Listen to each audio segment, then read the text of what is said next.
Hi friends, स्वागत है आप सभी का मिशन कोचिंग सेंटर में। इस वीडियो में बात करेंगे विविध वाले तथ्य पे। विविध वाला तथ्य एनवायरनमेंट का बहुत ही इंपॉर्टेंट टॉपिक है। ये लास्ट वाला टॉपिक है बिल्कुल।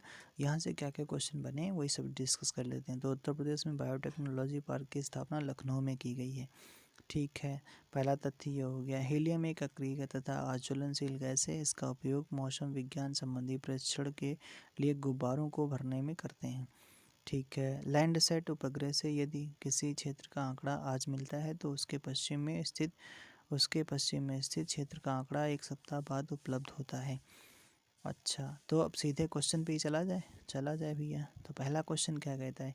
कहता है त्वचा कैंसर, ध्वनि प्रदूषण, वैश्विक तापमान, ओजोन क्षेत्र और इधर दिए गए आपके कारक। तो ओजोन, क्लोरोफ्लोरोकार्बन, पराबैंगनी प्रकाश, डेसिबल और कार्बन डाइऑक्साइड। इसमें मैचिंग में कुछ नहीं। ध्वनि प्रदूषण डेसिबल से मिला दो, वैश्विक तापमान लिख दो, वैश्विक तापमान CO2 लिख दो और ओजोन क्षेत्र लिख दो CFC क्लोरोफ्लोरोकार्बन।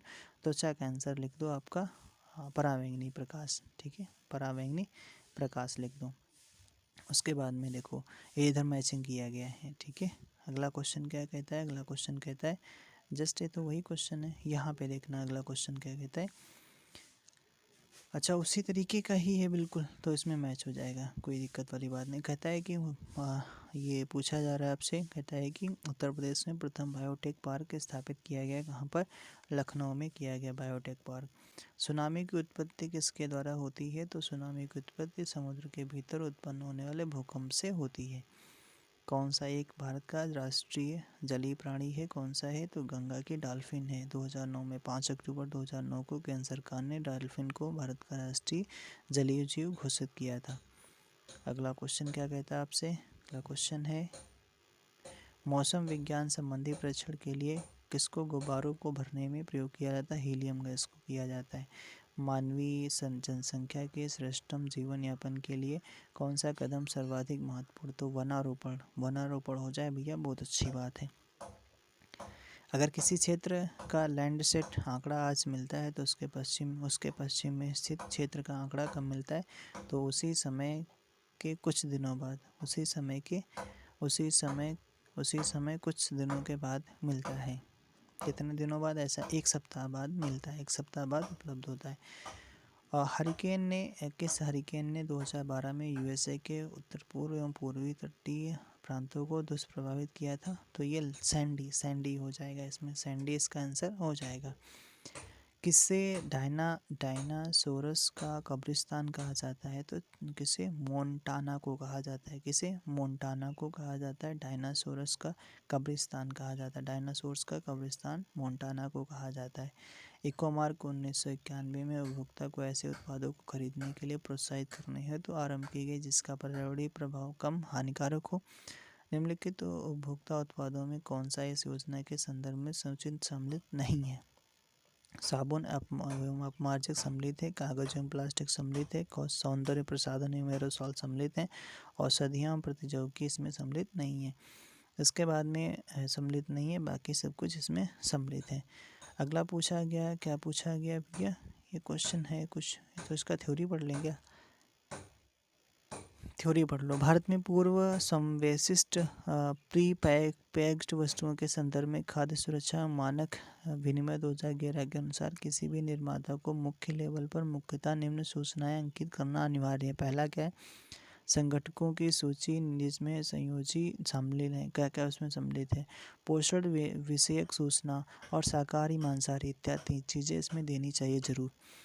भारतीय वैज्ञानिक यूनेप द्वारा फादर ऑफ इकोनॉमिक इकोलॉजी अभ्यस्त है, तो ये हो जाएंगे MS स्वामीनाथन हो जाएंगे। प्रायद्वीपीय भारत निम्न हिम युगों में किस युग में हिमानीकृत हुआ? तो किस युग में? प्लीस्टोसीन युग में हुआ। बम्बई नेचुरल हिस्ट्री सोसाइटी के संदर्भ में कौन सा कथन प्रश्नों पर विचार कीजिए? पहला है, यह पर्यावरण एवं वन मंत्रालय के अधीन एक स्वायत्त संगठन है। यह क्रिया आधारित अनुसंधान, शिक्षा एवं लोक जागरूकता के माध्यम से प्रकृति को बचाने का प्रयास करता है। अगला क्या कहता है, यह आम जनता के लिए प्रकृति खोज यात्राओं एवं शिविरों का आयोजन एवं संचालन करता है। तो इसके 2 और 3 वाले ऑप्शन सही हैं। तो इसमें देख लेते हैं इसको। बम्बई नेचुरल हिस्ट्री सोसाइटी 1883 में स्थापित एक गैर सरकारी संगठन है जो भारत में संरक्षण एवं जैव विविधता संबंधी शोध में संलग्न है। यह क्रिया आधारित अनुसंधान, शिक्षा एवं लोक जागरूकता के माध्यम से प्रकृति को बचाने का प्रयास करता है। साथ ही आम जनता के राष्ट्रीय एवं अंतर्राष्ट्रीय प्रकृति की खोज यात्राओं एवं शिविरों का आयोजन संचालन भी करता है। कौन सा पौधा नाइट्रोजन स्थिरीकरण में सहायक नहीं होता है, तो ये हो जाएगा धान। धान का नहीं करता है भैया, सभी करते हैं। चना, मटर, सेम सभी करते हैं।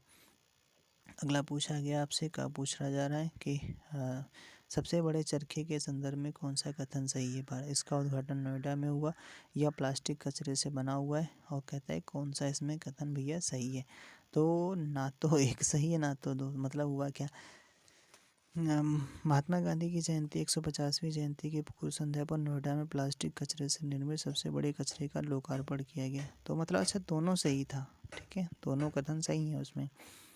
हाल ही में कितने भारतीय समुद्र तटों को ब्लू फ्लैग सर्टिफिकेट के लिए अनुशंसित किया गया है, तो ये हो जाएंगे 8 को किया गया। कितने को? 8 को किया गया। भारत में मिट्टी बचाओ आंदोलन कहाँ से प्रारंभ हुआ था, तो ये हुआ था होशंगाबाद मध्य प्रदेश से हुआ था। मिट्टी बचाओ आंदोलन, मिट्टी बचाओ आंदोलन कहाँ से? अरे भैया, तो ये उत्तर विकल्प सी माना है जो कि गलत है। तो मतलब होशंगाबाद मध्य प्रदेश, ये आपका सही है बिल्कुल उत्तर, ठीक है, आयोग ने गलत माना होगा। विश्व की सर्वाधिक समस्यात्मक जलीय घास फूस कौन सी है, तो इकोर्निया, इकोर्निया भैया है, ठीक है, कौन सी? इकोर्निया। हिंदी में बोलते हैं जलकुंभी, ठीक है, जलकुंभी, इकोर्निया को जलकुंभी बोलते हैं। तो आज के लिए इतना ही। थैंक यू, पूरा कंप्लीट हो गया। Thanks for watching.